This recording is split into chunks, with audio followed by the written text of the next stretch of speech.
कैसे हुई थी उनकी मौत? बीमार थी क्या वो? तुझे कोई और काम नहीं है? हाँ, जासूसों की तरह मुझसे पूछताछ किए जा रही है। जा जाके कुछ और काम कर। अगर कोई भी कांड किया ना तो याद रखना, तुम्हारे सर को तुम्हारे धड़ से अलग करने के लिए 1 इंच भी पीछे नहीं हटूंगा। दिया, जो तुम बताओ, साक्षी तो तुम्हारी बहन है ना, तुम्हें क्या लगता कि वापस आ पाएगी या नहीं? नहीं, मुझे नहीं लगता कि वो वापस आ पाएगी।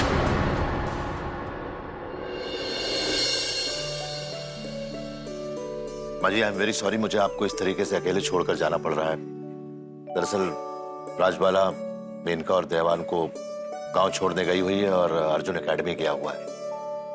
अगर साक्षी की बात नहीं होती तो मैं कभी नहीं जाता। बस एक्सप्लेनेशन देने की जरूरत नहीं है दामाद जी। मैं समझती भी हूँ और चाहती भी हूँ कि आप साक्षी के पास जाएं। जी, वैसे ये कुछ नंबर्स हैं, अगर इमरजेंसी पड़ती है तो आप मुझे इनमें से किसी भी नंबर्स पे फोन कर दीजिएगा। वैसे मुझे आपकी चिंता लगी रहेगी, इसलिए मैंने सारे नंबर्स लिख दिए। मुझे क्या होने वाला है दामाद जी? आप साक्षी का और अपना ध्यान रखना। मुझे आप दोनों की चिंता लगी रहेगी। राम सिंह, तुम फौरन अपना सामान पैक करो, हमें मिशन पर निकलना है। मिशन पर? कैसे मिशन पर मालिक? मिशन साक्षी।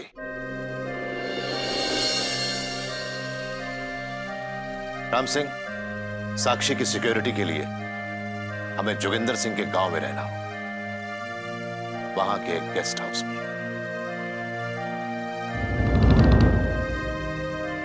मालिक, आप मुझे 2 मिनट का समय दीजिए, मैं अभी आया। ठीक है।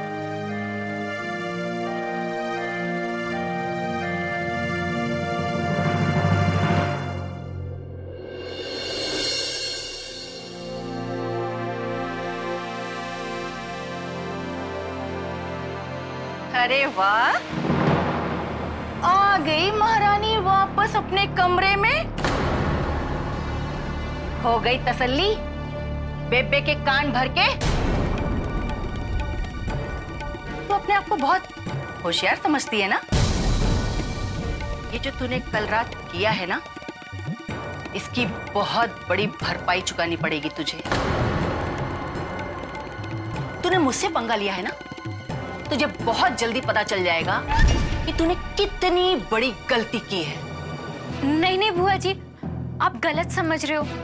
बेबे ने मुझसे पूछा जरूर था, लेकिन मैंने उनको बोला कि शादी वाला घर है तो मेहमानों के लिए कमरा खाली किया। बस कर नौटंकी, मुझे सब पता है कि तेरा क्या इरादा है। तू मुझे इस घर से निकालना चाहती है ना, और हमारी परजाई जी पर अपना हुक्म चलाना चाहती है। हाँ?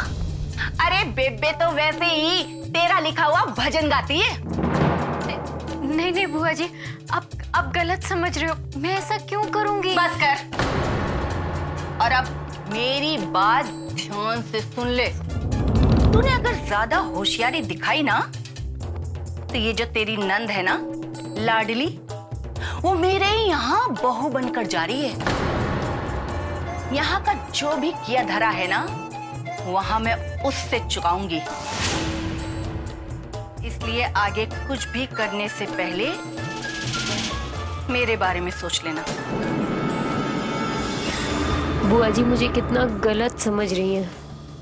नहीं, मुझे कोशिश करनी होगी कि बुआ जी को मेरी तरफ से कोई शिकायत ना हो, नहीं तो प्रीत को सहना पड़ेगा मेरी वजह से। नहीं नहीं बुआ जी, आप प्रीत के साथ ऐसा कुछ मत करिएगा। मैं वादा करती हूँ आज के बाद आपको शिकायत का मौका नहीं दूंगी। प्लीज प्रीत को नहीं। सच्ची कह रही है?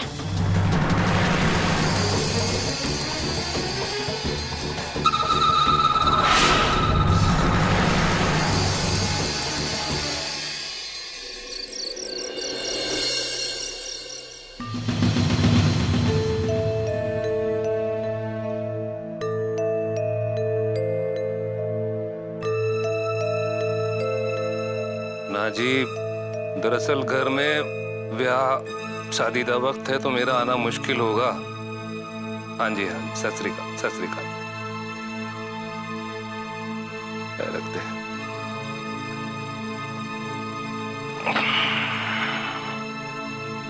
जगह तू ये कागजात फाइल में रख और बाबूजी के लिए पानी लेकर आ। जल्दी कर। हाँ भाई। बाबूजी, बाबूजी को मैंने आज गांव के गेस्ट हाउस में राम सिंह को देखा।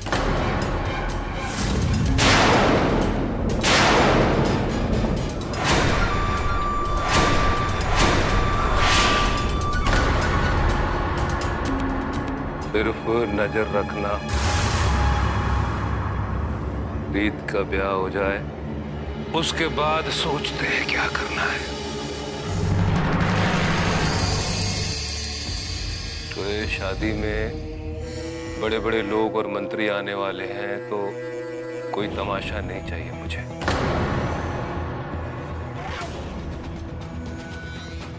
जी बाबूजी।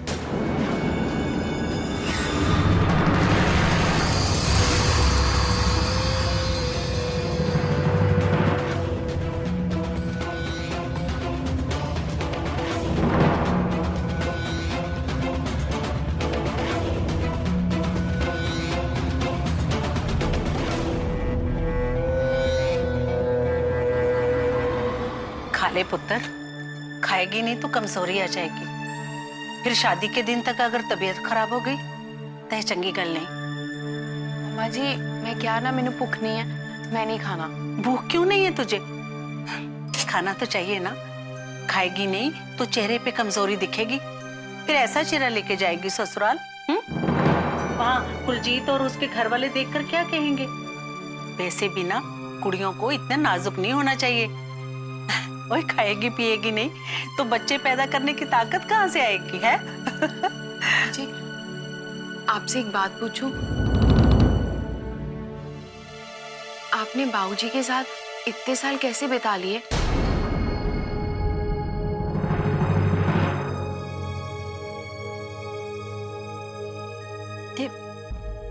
ये कैसा सवाल है? मम्मी जी जो मैं पूछ रही हूँ बताओ ना। आप बाबूजी को कितने अच्छे से जानते हो, बताओ ना। अच्छा तो अपने बाबूजी को जानना चाहती है? तो सुन, तेरे बाबूजी एक नेक और न्याय संगत इंसान है।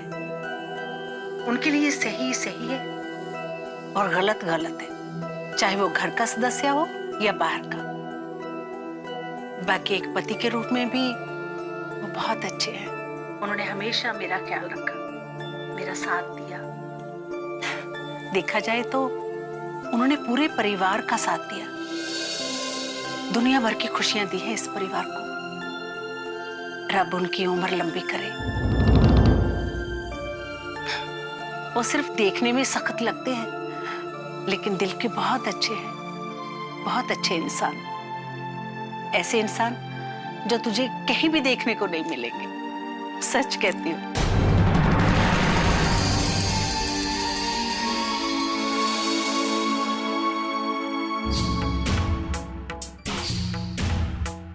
मम्मी जी आपको कुछ पता नहीं है, आप कुछ नहीं जानती।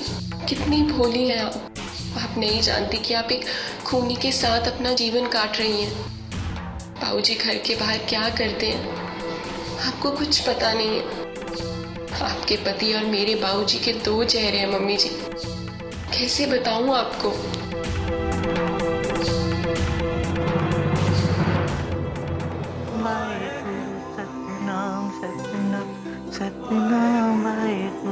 सतनाम सतनाम सतनाम वाहेगुरु वाहेगुरु वाहेगुरु जी। सतनाम वाहेगुरु सतनाम सतनाम सतनाम वाहेगुरु।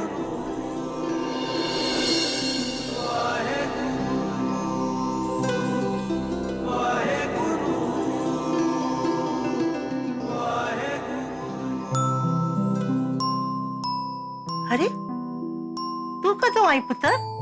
अभी आई बेबे। आप कितनी सुंदर लग रही थी माला जाप करते हुए, बिल्कुल परियों जैसी। जल्दी ना होए थे मखौल कर रही है। ए दस मैनू मक्खन क्यों लगा रही? अब बैठिया। आप ना बहुत स्मार्ट। मुझे लगता था प्रीत ऐसे बढ़ा चढ़ा के बोलती, पर आप सही में बहुत स्मार्ट। पता है मुझे। बेबे, मुझे आपको कुछ दिखाना है। क्या दिखाना?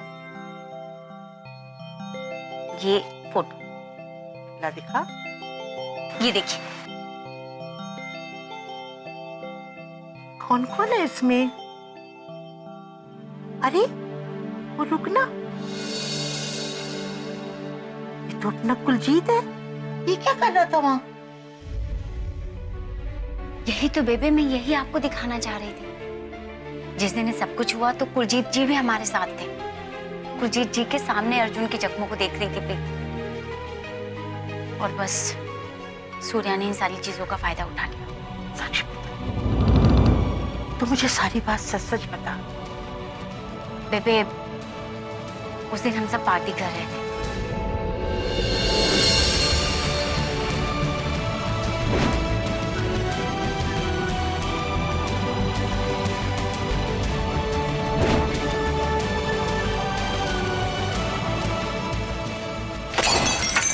अर्जुन,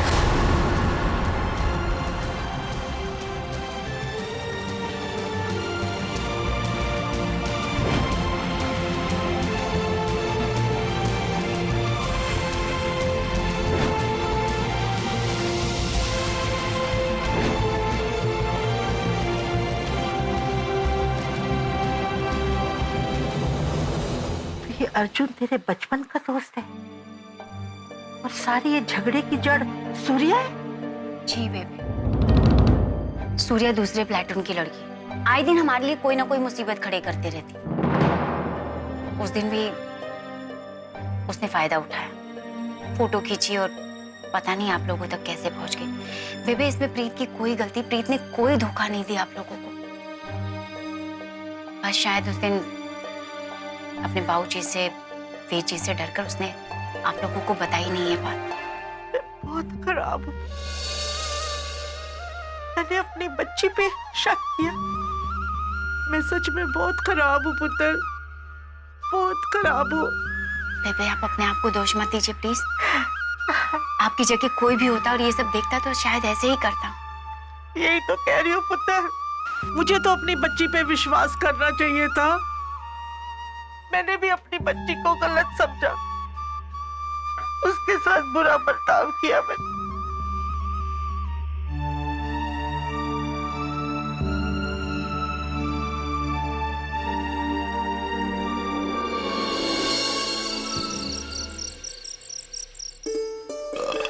अरे वाह, बहुत बढ़िया खाना था राम सिंह, मजा आ गया। कहाँ से मंगवाया था? मालिक बस ये पास के ढाबे से मंगवाया था। जवाब नहीं भाई, खाने का तो गांव के खाने का स्वाद ही कुछ अलग होता है। पेट भर गया लेकिन जुबान अभी फरमाइश कर रही। मालिक वो सब ठीक है, हमें यहाँ आए हुए 2 घंटे से ज्यादा हो गए और हम अभी भी आपके हुक्म का इंतजार कर रहे हैं। बताइए ना मालिक, अब क्या करना है? भाई राम सिंह, हम तो यहाँ पर पिकनिक मनाने आए हैं। यहाँ की आबो हवा इतनी अच्छी है कि मन करता है बस आराम ही करते रहे। लेकिन मालिक, हम तो यहाँ साक्षी बिटिया के लिए आए हैं ना। भाई वो तो है ही है, लेकिन एक बात ये भी है कि इस मिशन को साक्षी लीड कर रही है और जब तक उसके ऑर्डर्स नहीं आते हम तो पिकनिक पर ही हैं। मालिक, अगर साक्षी बिटिया के साथ हवेली में कुछ हो जाए और वो हमें कुछ बता ना पाए तो? राम सिंह, हमारी दोनों बेटियां जो हैं इतनी समझदार हैं कि वो अपने साथ साथ दूसरों का भी ख्याल रख सकती हैं। मुझे पूरा विश्वास है कि साक्षी का प्लान एकदम फुल प्रूफ होगा और वो अकेले ही सबसे निपट लेगी। हम तो सिर्फ बैकअप फोर्स की तरह हैं, सही समय पर जरूरत के अनुसार अटैक करें, वो भी साक्षी के ऑर्डर्स में। वैसे सच कहा जाए राम सिंह, तो हम दोनों को अपनी बेटियों पर गर्व होना चाहिए।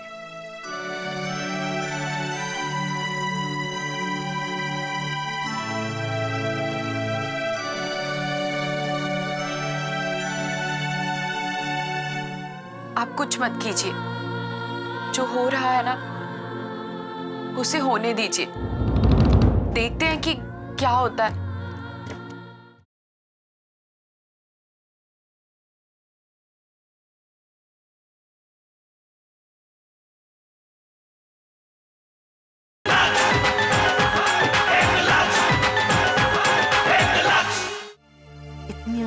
क्या देख रही है साक्षी पुत्र? हुण कुछ नहीं हो सकता, बहुत देर हो गई है पुत्र। शादी की सारी तैयारियां हो चुकी हैं, कल कार्ड भी छप के आ जाने हैं। सारे पिंड वालों को पता है कि अगले हफ्ते हमारे घर में शादी है। कुछ नहीं हो सकता पुत्र, बहुत देर हो गई है। हो सकता है बेबे, अभी भी हो सकता है। बेबे अभी भी देर नहीं हुई, अगर हम चाहें तो कुछ कर सकते हैं। इससे पहले कि रिश्तेदारों में कार्ड बटे, हमें कुछ करना होगा। देख पुत्र, ये शादी का फैसला जोगिंदर का है और किसी में इतनी हिम्मत नहीं कि उसके फैसले को बदल सके। अगर हम किसी तरह जोगिंदर को मना लें तो कुछ बात बन सकती, लेकिन सोचना यह है कि जोगिंदर को मनाया कैसे जाए।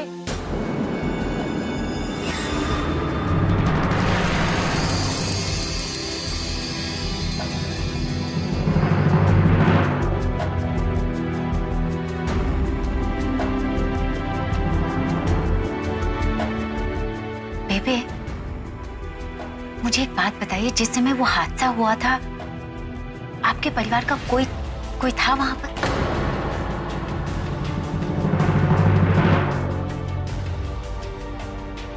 नहीं पुत्र, परिवार का कोई सदस्य नहीं था वहां पे बेटा। बेबे याद करने की कोशिश कीजिए, कोई बाबूजी का खास करीबी जो हर वक्त बाबूजी के साथ रहता हो। हाँ पुत्र, एक था जोगी का लंगोटिया यार, धर्मेंद्र सिंह। वो था उधर शादी में, बहुत ही उसकी जोगी के साथ जमती थी। मनमीत को अपनी बहनों से ज्यादा प्यार करता था, लेकिन उस हादसे के बाद पता ही नहीं चला किधर चला गया। किसी को नहीं मालूम कि वो कहाँ गया, कैसा है, क्या करता है। रास्ता तो मिल गया बेबे, ये दोस्त ही हमें उस राज तक लेकर जाएगा और सारी सच्चाई बताएगा। आई एम श्योर इसे जरूर कुछ ना कुछ पता होगा। बेबे बाबूजी का वो दोस्त इस वक्त कहाँ पर होगा? मेरा मतलब है, कुछ जानते हो आप? लोग कहते हैं कि गुरुद्वारे के एक कमरे में अपनी जिंदगी गुजर कर रहा है। उसने तो अपना सारा जीवन गुरु सेवा में ही बिता दिया। वो कहाँ चली कुड़िए, दस दे। बेबे कल बताती हूँ मैं आपको, आप बस शांति रखें। भाई गुरु मेहर कर सारे परिवार पे।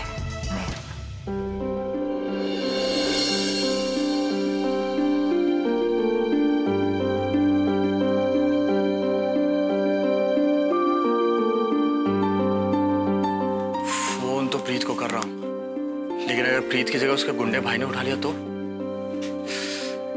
हे रब जी, प्लीज प्रीत से ही फोन उठवाना।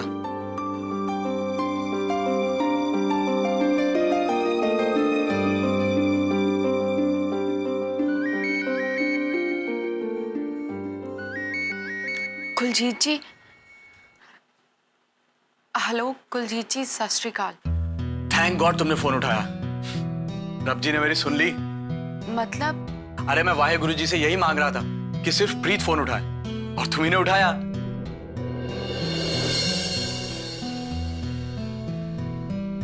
प्रीत, मैं जानता हूं कि तुम मुसीबत में हो,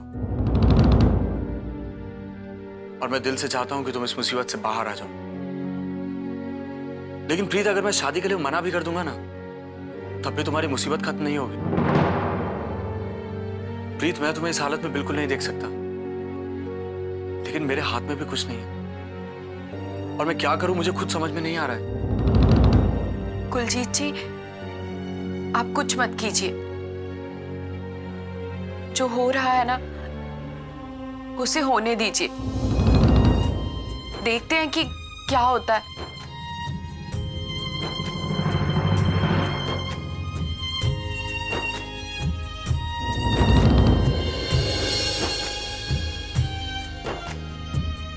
लम्हा लम्हा आँखों से यूं अश्कों का दरिया बहता है।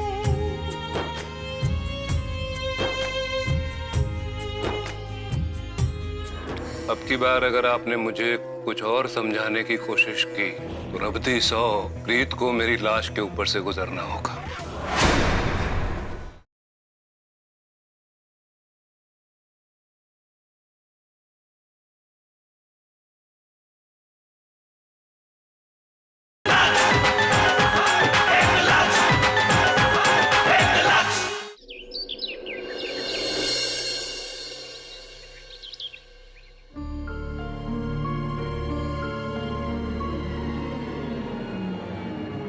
तारा जी,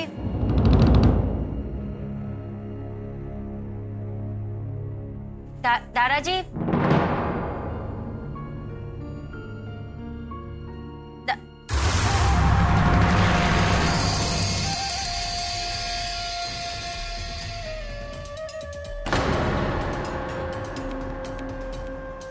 क्या बात है? जी जी, वो मुझे गुरुद्वारा जाना था, आपकी इजाजत लेने चले आए। आप चाहें तो किसी को मेरे साथ भेज सकते, कोई दिक्कत नहीं। इनफैक्ट मुझे आसानी हो।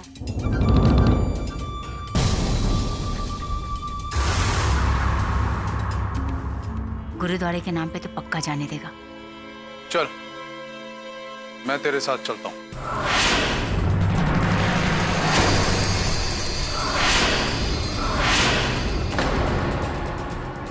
जी चल।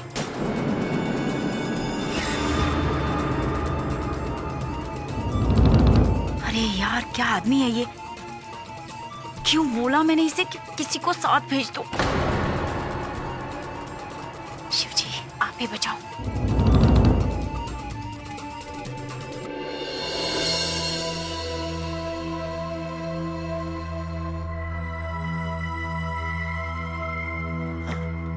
जोगी पुत्र, तेरे नाल नहीं जरूरी गल करनी सी। बैठ बेबे, बैठ।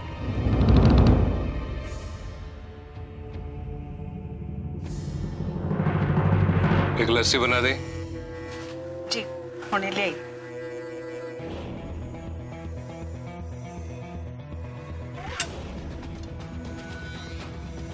बेबे, अब की बार अगर आपने मुझे कुछ और समझाने की कोशिश की तो रब्ती 100 प्रीत को मेरी लाश के ऊपर से गुजरना होगा।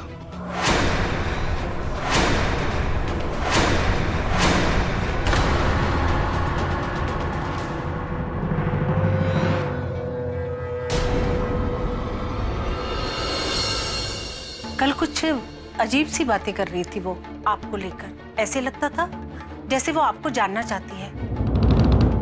साक्षी पुत्र, मैं चाहती हूँ कि तू जितनी जल्दी हो सके यहाँ से वापस चली जाए।